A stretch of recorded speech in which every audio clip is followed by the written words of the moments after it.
Here's my top 10 manga that I read in 2022.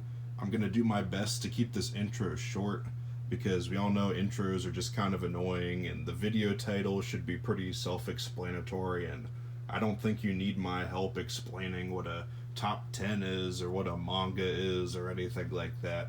So we're just going to dive in as quick as possible here, but I am a little rambly, so I don't know how long this intro is going to be, but I'll do my best to keep it short. I just got to lay out the foundational rules, the criteria for how I made this list. So the first rule was that every manga on here was something that I finished in 2022, so I had to read all of it. So unfortunately that means that there's a good bit of stuff that I've talked about in my other videos that's not going to be able to make it on the list because I didn't finish it. Naruto is the key example here. I feel like I've talked about Naruto in every single video I've made, but yet I did not finish it in time. I was so close too. I was like 2/3 of the way through or something, but I just didn't finish it. I'm disappointed in myself. I now have crippling self-esteem issues and it's all Naruto's fault. So yeah, that's the first thing. The next thing I gotta mention is that most of the manga on here I've talked about in previous videos. I've made a bunch of ranking every manga I read in such and such month videos. So if there's a particular series on here that you're interested in and you want to hear more about, you can go back through all my videos and find those series in there. Some of these series, though, I read before I started my YouTube channel, so you're out of luck if you want to hear more about those series, but there's plenty of other YouTube videos by other people who you can find who will talk about them for you, so go look for those videos. Last thing is, the drill is basically for each manga, I'm either going to pull out the physical copy I have of it, or if there isn't a physical copy, I'll just show you a picture of it on my iPad just so that you have something to look at while I talk about it. And that's going to be it. There's not going to be any super fancy editing or anything because I'm too dumb to do any of that stuff. So yeah, I think that's everything I need to say. Let's dive in. Here we go. Number 10 on the list. The underdog pick of the night. I had no idea this was going to be on here until a couple minutes ago, and I was like, you know what? That manga was actually pretty good. I'm putting it on the top 10. Here it is, number 10, Toyo Game. Yeah, I bet you're looking at this and you're like, what the heck? What is this weirdo manga? Get this trash on out of my face. But hear me out, hear me out. This is good. This is some good stuff right here. But I had no idea it was. I found this at a used bookstore. I'd never heard of it before. And I was like, you know what? This is $3 or whatever. It's only 3 volumes. I'll pick it up and see how it is. And I did. I picked it up. I read the whole thing in like one night. And this isn't a masterpiece or anything. I'm not gonna lie. This isn't a masterpiece. But this is a whole lot of fun if you're demented like I am.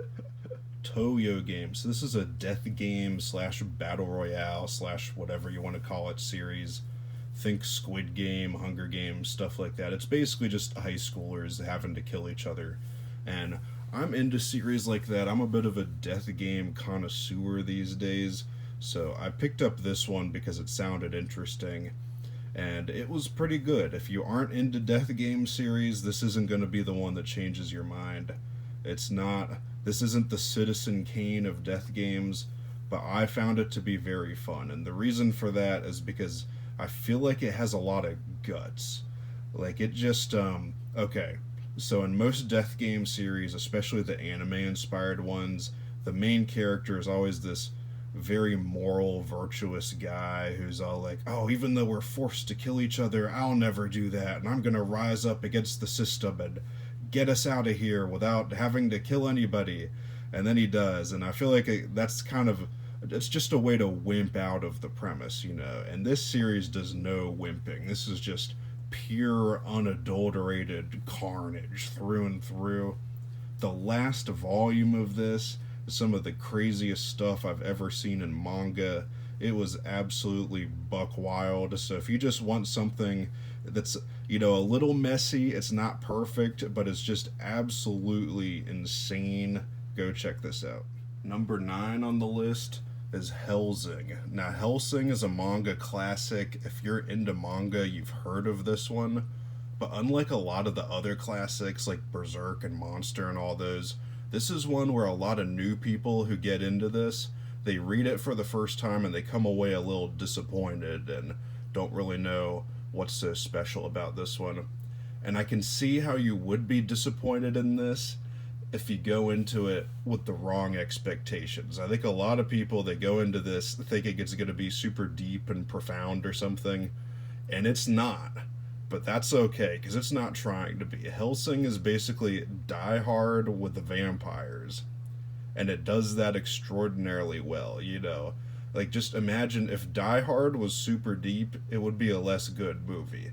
You get what I'm saying? And Helsing's kind of the same way, where this is just action-packed extravagance here, and it does it very well. The joy of Helsing is just seeing what really creative stuff it throws at you. The action set pieces in here, wonderful. They're just very unique. Every character in here is also just really good, but not in a, like I said, not in a super profound way. I can't say that the character development is much here, because that's not what the focus of this is. You aren't like sitting around getting an introspective look at every single vampire's inner turmoil or anything, but you get their backstories, and they're just really cool. And then looking at these characters, they are inherently interesting. Like, the main character is this immortal vampire who's a hitman who just shoots everything really well. There's vampire Nazis. There's a Catholic priest assassin dude who has swords that are shaped like crosses. And you just look at those guys when they show up, and you're just interested. Like, you're hooked. You want to learn more about them. And that's the real strength of Helsing. It just throws really cool stuff at you left and right and never lets up. And it's a great series. Number 8 is going to be Taco P's Original Sin. And now, this is a short 2-volume series. You can read it for free on the Manga Plus app, I think it's called. That's where I read it. And this is just I was about to say a fun little series, but fun probably isn't the right word to describe this. It's about an alien who comes from another planet, and the mission of his entire alien species is to spread happiness throughout the entire universe. And so he comes to Earth with this goal of spreading happiness, and immediately things go very, very, very wrong. And that's what this manga is about. It's basically a commentary on depression and the true meaning of happiness, and what it takes to make someone happy, and whether what it takes is justified. So yeah, this is not a very happy series. That girl on the cover is not crying tears of joy. And, I wouldn't go as far to say that this is the most depressing manga I've ever read, but I will say that it probably has the most depressing stuff per page ratio out of any series I've read. It just, for only 2 volumes, it hits you with a lot in here. There's a lot of awful, cruel things going on. But it's just a very gripping read. There's twists and turns, and it goes places that I never would have expected. So if you're into that kind of thing and you like feeling terrible, go check this out. Number 7 is going to be Blood on the Tracks. This is about a boy's relationship with his terrible, terrible, terrible, terrible mom. This has to be the worst mom I've ever read about in anything ever. I cannot picture a worse mother than this existing. And that's about all I can say about this series, though, because you're just gonna have to dive in blind and experience the craziness in here for yourself. This one, I think, is the only one on this list that's still ongoing, and it's still hitting it out of the park. And recently it's just gone in a direction where I have no idea where it's going, and I'm pleased with that. I'm excited to see where it goes. This is also a very fast read. There's like 14 volumes or something out, and I read all of them in 1 or 2 days, I think, because there's not much dialogue, and it's just a really exciting, can't look away from it kind of story.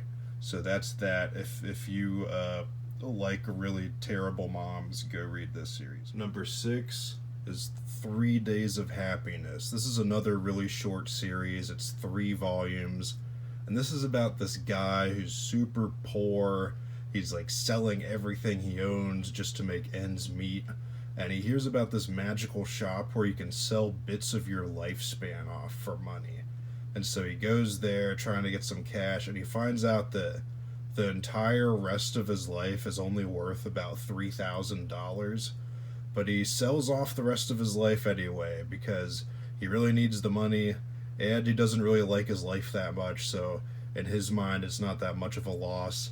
And this manga is just about his remaining time on Earth after he sold off his whole life. I think he has like 3 months or 1 month or something left to live. It's not 3 days. I know the name's 3 Days of Happiness, but it's like a month or 3 months or something. This series is for the people who just like to sit outside and look up at the sky and contemplate life, you know. This is a series that asks all the big questions. It asks, what's the meaning of life? How do you find true happiness in life? How do you make your life valuable? It's that kind of series. And I think that the answers it gives are pretty interesting, and how it all plays out is fun to watch. So, yeah, if you're poor and you hate your life, go check this out. Number 5 is going to be Akira. This is just a legendary, masterful, iconic manga series that deserves every single ounce of praise that it gets. Now, you might be saying to yourself, hey, I've seen the Akira movie, so that means I don't have to read the manga, right? And nope, that's not allowed. You can't say that. If you don't go read the Akira manga, your father will be disappointed in you. You gotta read it, because I mean, it's like, I used to think that the Akira movie was like pretty good. I mean, it still is pretty good, you know, but the Akira manga is a whole nother level. Because here's the thing, the Akira movie only goes up to about where volume 2 of the manga ends. And then there's a whole, like, 4 more meaty volumes of goodness after that.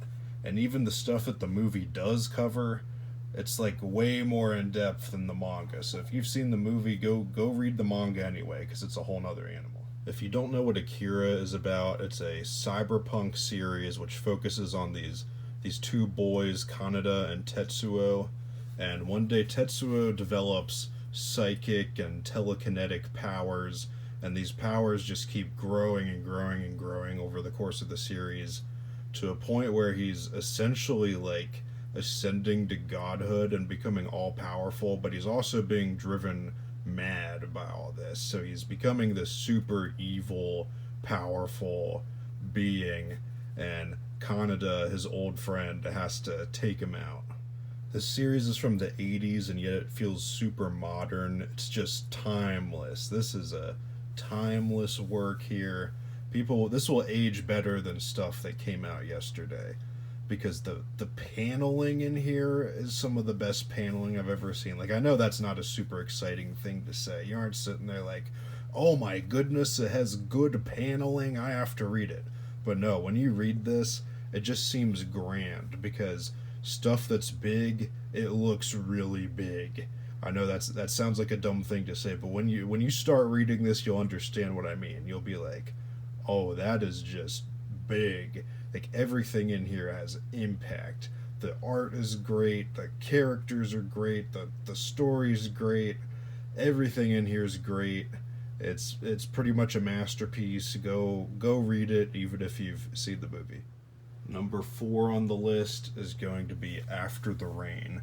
Now, this is going to be the hardest one to sell you on, because this series is about a high school girl who has a crush on a middle-aged man. Now, before you call the police on me, The series doesn't go in the weird, creepy, gross direction that you might be thinking of from that premise. It's wholesome all the way through. No weird, creepy, awkward stuff is in here. I know you're gonna have to trust me on that because from the premise, I know it sounds weird and creepy, but it's not. But this is basically, it's not a romance. It is not a romance. It's more of a character drama, I'd say, and it's a very good one. I love the atmosphere of this series. It's a nice, gloomy vibe, but not in like an over the top, oh, woe is me, life is pain kind of way. It's just an atmosphere that we've all been in before at certain parts of our lives. And the story, it's just about these two characters who feel stuck in life and all their attempts to get unstuck. They're trying to find happiness, and they think that certain things will bring them happiness, but over the course of the series, they find out that maybe those things aren't actually going to be the ones that will bring them happiness, and that maybe they should set their sights on something else. And that's just a relatable lesson. There's just some very good characterization in this series.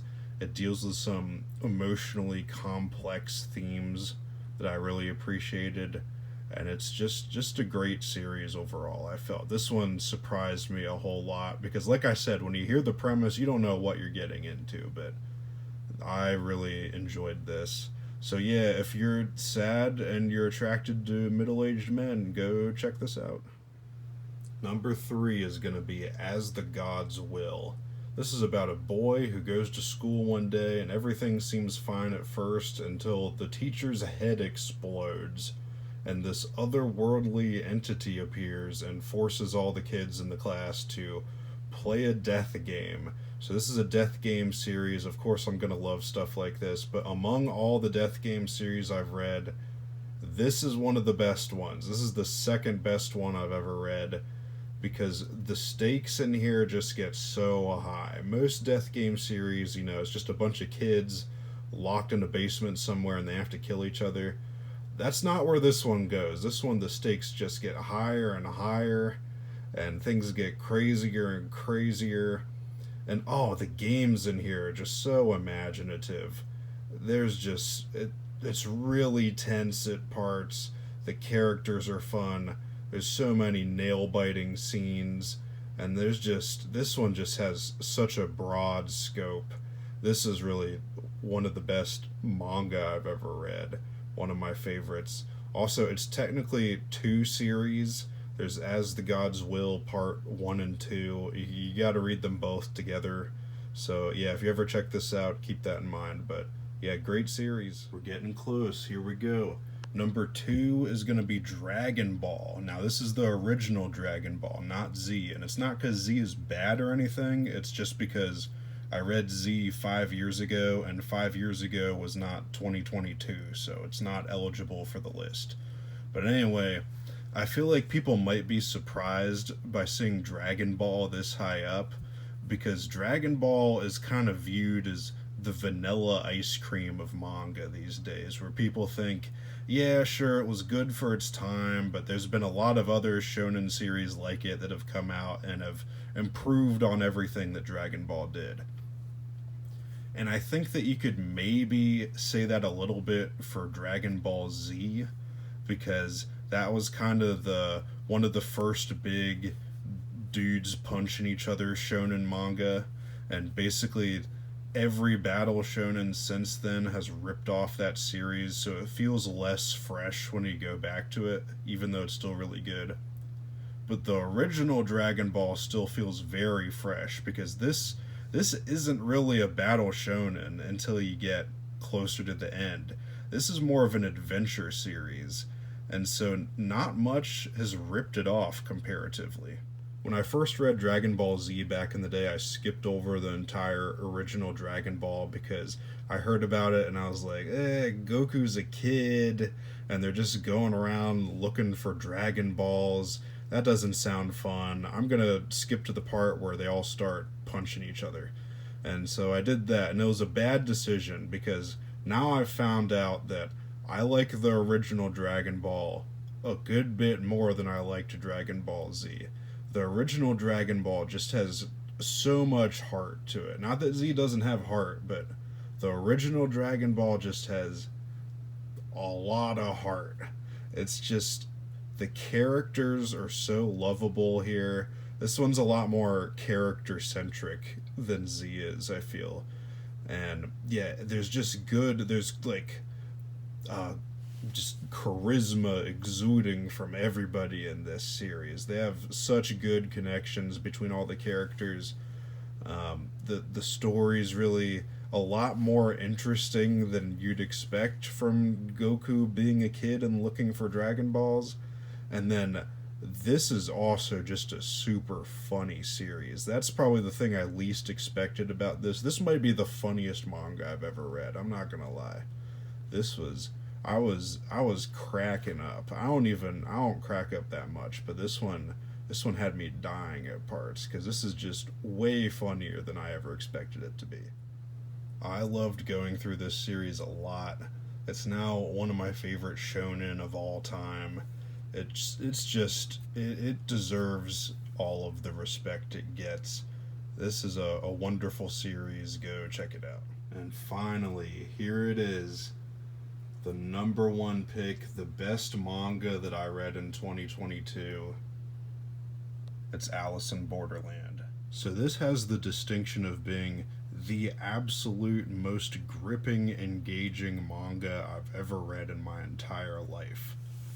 So the series has been out in Japan for a long time, but the first volume came out in English in March of this year or something like that. And my plan before I started reading this was, I'll buy the physical volumes when they come out and read each volume then. So when the first one came out, I buy it, I'm reading it, and I can't put it down because it's just that good. And as soon as I finish this volume, I'm like, I'm not going to be able to wait 3 months or whatever for volume 2 to come out. So I get online, I read the scans, and I do nothing besides eat, sleep, go to work, and spend time with my wife, because if I didn't spend time with my wife, I'd be a bad husband.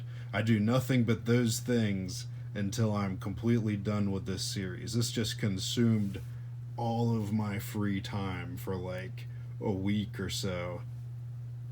And that was a very good week because this series was amazing. And don't worry, even though I read the scans, I'm still buying the physical volumes as they come out because this is an amazing series and it's going to be one that I'll reread again and again in the future. So the basic premise of Alice in Borderland is you got your main character Ryohei, I think his name is. Let's see. Ryohei, yes. I'm sorry, he's not a bad character, I'm just bad with names. So he's this high school kid, and one day he finds himself transported to a world that's like his world, except basically nobody's there except for a select group of people. And he and the other few people who've been transported there, you guessed it, they have to play death games. This is a death game series, and this is the absolute best death game series I've ever read. This is the Citizen Kane of death games. Great, great series.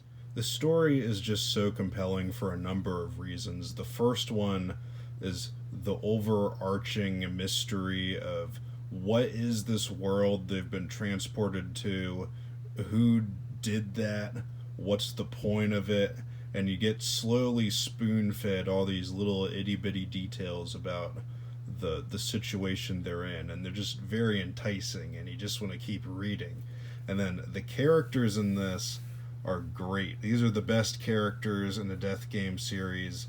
A lot of the times death game characters are just kind of fodder for getting killed off in the games, but that's not the case with these people. Some of the characters, when they died in here, I was sad. Like I was not pleased. And that's the sign of a good series right there, when you actually care when the characters die. And then the games that they have to play are the best death games in any one of these series that I've ever read. They're just incredibly creative, very edge of your seat. By the end of this first volume here, you'll be hooked, because this is just wow. I've said that this series is great like 7 times now in this video, and I'm gonna say it again. This is just a great series.